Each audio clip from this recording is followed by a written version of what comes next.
Ang gipadayag Kapitulo 2. Ang mensahe alang sa Efeso. Isulat kini alang sa anghel sa simbahan sa Efeso. Mao kini ang mensahe gikan kaniya nga nagkupot sa 7 ka bituon sa iyang tuong kamot ug naglakaw taliwala sa 7 ka bulawan nga butangan nagsuga. Nasayran ko ang imong nabuhat, ang imong paghago, ug ang imong pailog. Nasayran ko usab nga dili ka gusto sa daotang mga tawo, ug giusisa mo kadtong nagpaka-apostol, ug nakaplagan mo nga sila mga mini. Nasayod ako nga nagpailog ka, ug giantos mo ang mga kasakitan tungod kanako ug wala ka maluya. Apan ang ikasaway ko kanimo mao nga wala ka na mahigugma kanako sama sa sinugdan. Busa huna-hunaa unsay imong sala. Paghinulsol og buhata ang gibuhat mo sa sinugdan. Apan kun dili ka maghinulsol, muanha ako kanimo ug kuhaon ko ang imong butanganan sa suga gikan sa nahimutangan niini.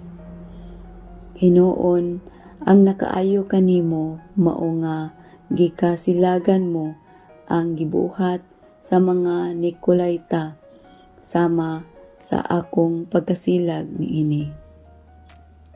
Busa kun may dalunggan ka, pamatia ang giingon sa Espiritu ngadto sa mga simbahan.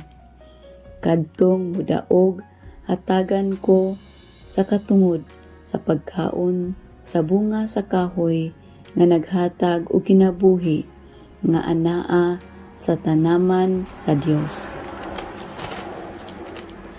Ang mensahe alang sa Smyrna. Isulat kini alang sa anghel sa simbahan sa Smyrna. Mao kini ang mensahe gikan kaniya nga mao ang sinugdan ug ang katapusan, ang namatay ug nabuhi pag-usab. Nasayod ako sa imong mga giantos ug sa imong kakabos, apan ang tinuod dato ka. Nasayod usab ako sa mga gibutang-butang kanimo niadtong nagpakahudiyo, apan mga sakop diay sa pundok ni Satanas. Ayaw kahadluki ang bisan unsa nga imong antuson.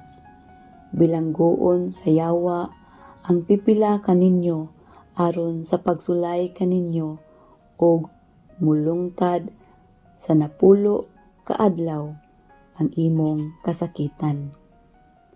Pag matinumanon hangtod sa kamatayon ug ihatag ko kanimo ang korona sa kinabuhi. Busa kun may dalunggan ka, pamatia ang giingon sa Espiritu ngadto sa mga simbahan. Ang mudaog dili mahiagom sa ikaduhang kamatayon. Ang mensahe alang sa Pergamo. Isulat kini alang sa anghel sa simbahan sa Pergamo. Mao kini ang giingon sa naghupot sa hait nga espadang duhay sulab. Nasayod ako nga anaa ka magpuyo sa dapit nga nahimutangan sa trono ni Satanas.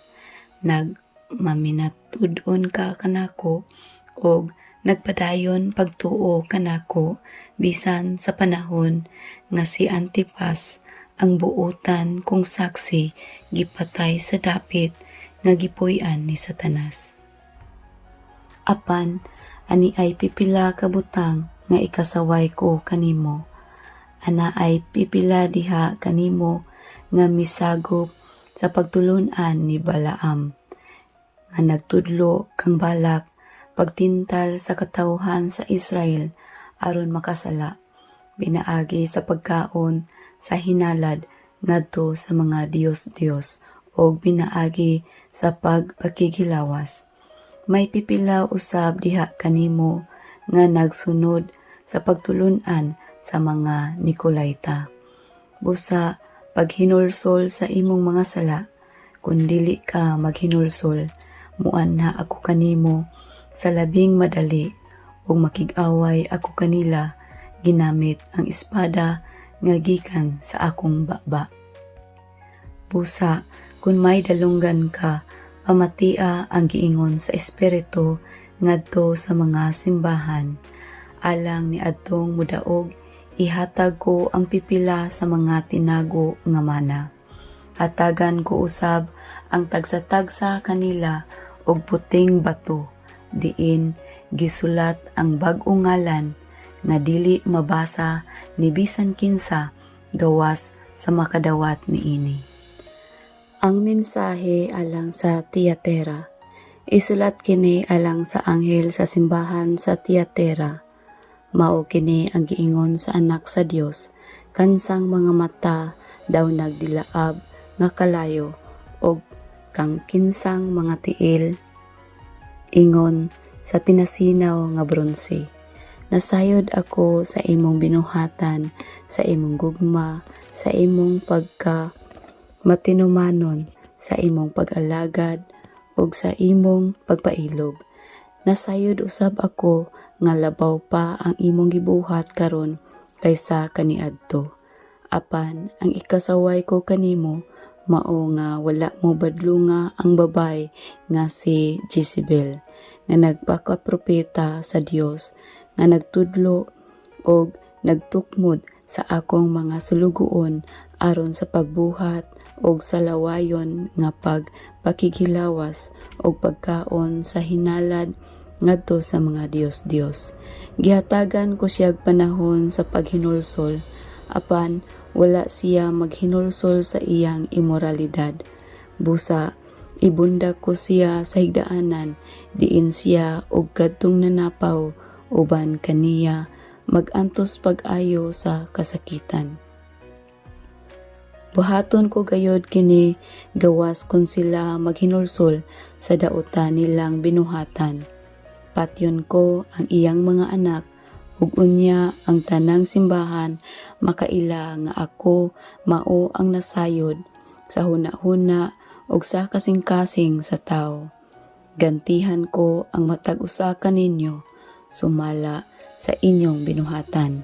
Apan ang uban kaninyo sa Tiyatira wala mosunod ni ining daotang pagtulun-an. Wala kamo mahibalo sa giingong malisod sabton nga mga sekreto ni Satanas. Sultihan ko kamo nga dili ko ipapas-an kaninyo ang lain pang palas-anon. Apan kinahanglang huptan ninyo pag-ayo ang ana-ana kaninyo hangtod sa akong pag-abot, alang sa makadaog og mupadayon pagbuhat sa akong kabubuton hangtod sa katapusan. Hatagan ko sila gahom sa pagmando sa mga nasod. Maghari sila nga mahigpit gayud og dugmokon nila ang mga nasod sama sa kulon. Hatagan ko sila gahom ingon nga ako nakadawat o gahom gikan sa akong amahan. Ihatag ko usab kanila ang bituon nga kabugason. Kung may dalunggan ka, pamatia ang giingon sa espiritu ngadto sa mga simbahan.